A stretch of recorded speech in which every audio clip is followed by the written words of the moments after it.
són escrites a l'any 1923, em sembla que no podem qüestionar que avui en dia continuen tenint exactament la mateixa vigència.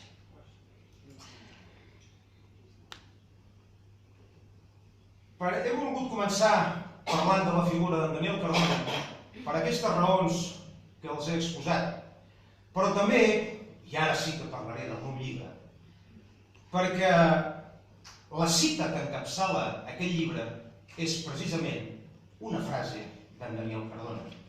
I també perquè aquest llibre d'avui no deixa de ser un homenatge també a la seva figura, perquè la dedicatòria que jo faig és precisament a la memòria de tots aquells compatriotes que ens han precedit en la lluita per la independència de Catalunya. Perquè no som els primers. Sovint, amb tot aquest procés polític que vivim, sembla que això de la independència hagi començat quan algun dirigent polític actual ha caigut del cavall. I hem de ser conscients que si hem arribat fins aquí també és gràcies a l'esforç dels Cardona, a l'esforç dels germans Badia, dels Manuel González i Alba, de gent que hi va deixar la vida per un ideal.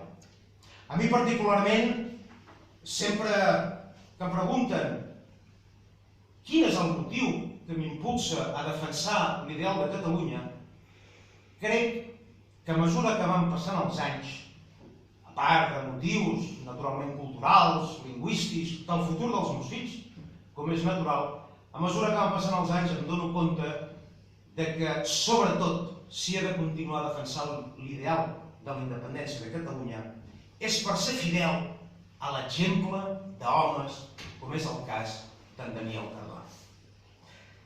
Però bé, el llibre en qüestió, el títol és O processisme o independència.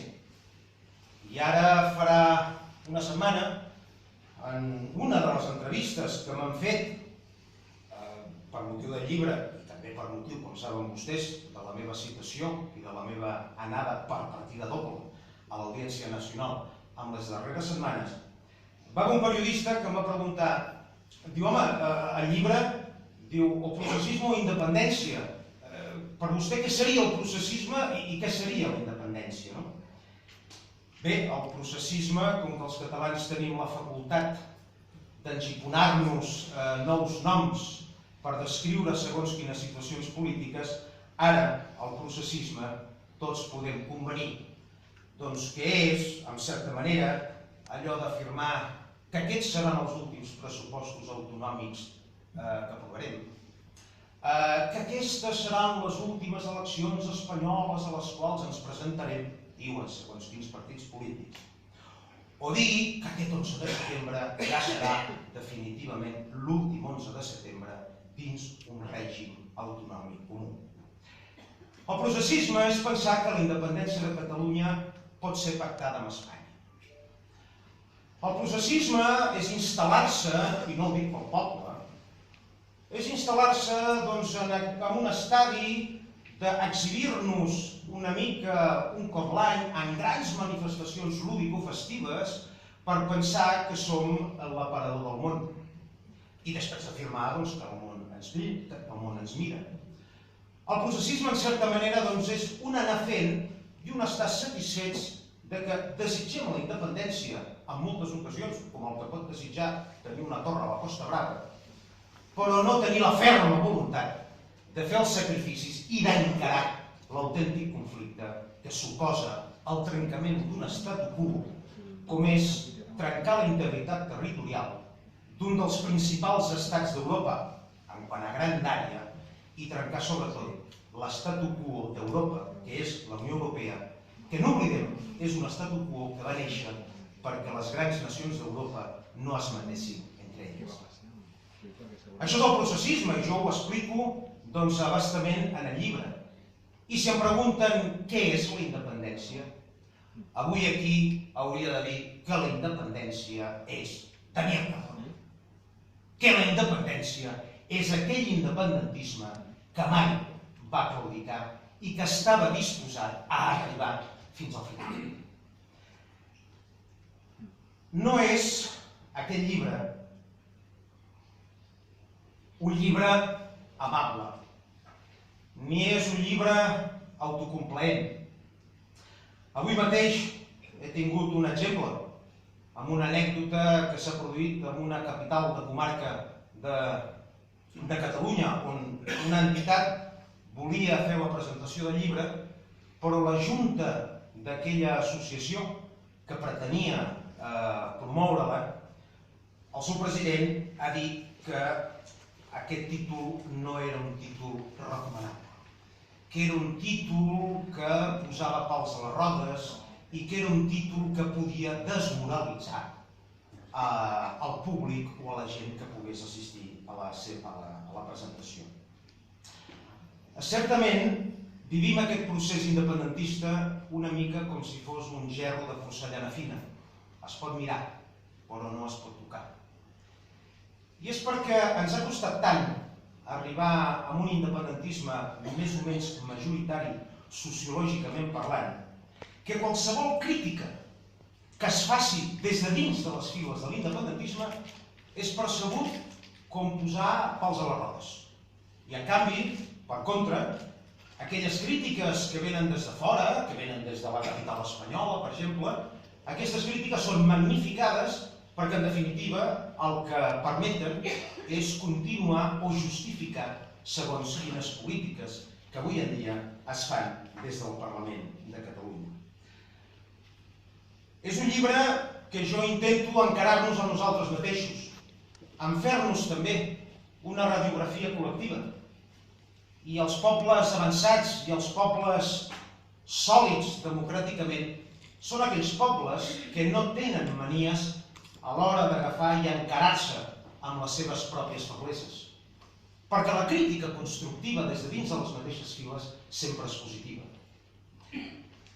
També és un llibre que plantejo tal i com és Espanya.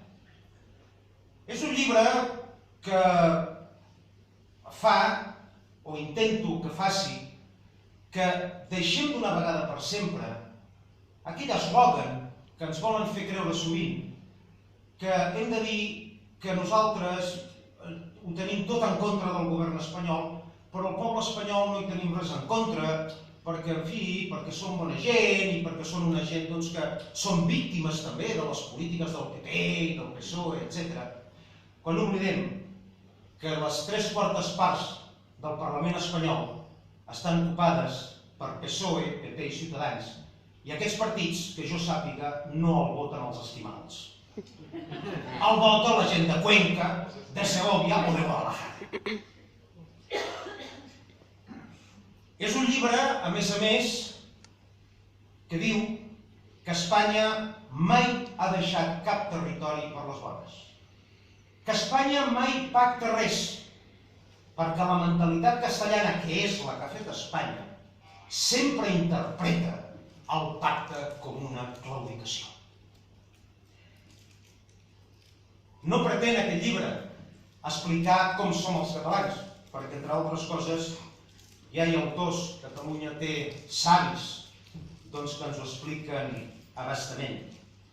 Sinó que és un llibre que el que intenta explicar és per on fallem i per què encara no hem arribat a l'objectiu que perseguim. Ara ens diuen que hem d'ampliar la base social. Jo no soc dels que estan en contra, naturalment, que cada dia hi hagin més independentistes.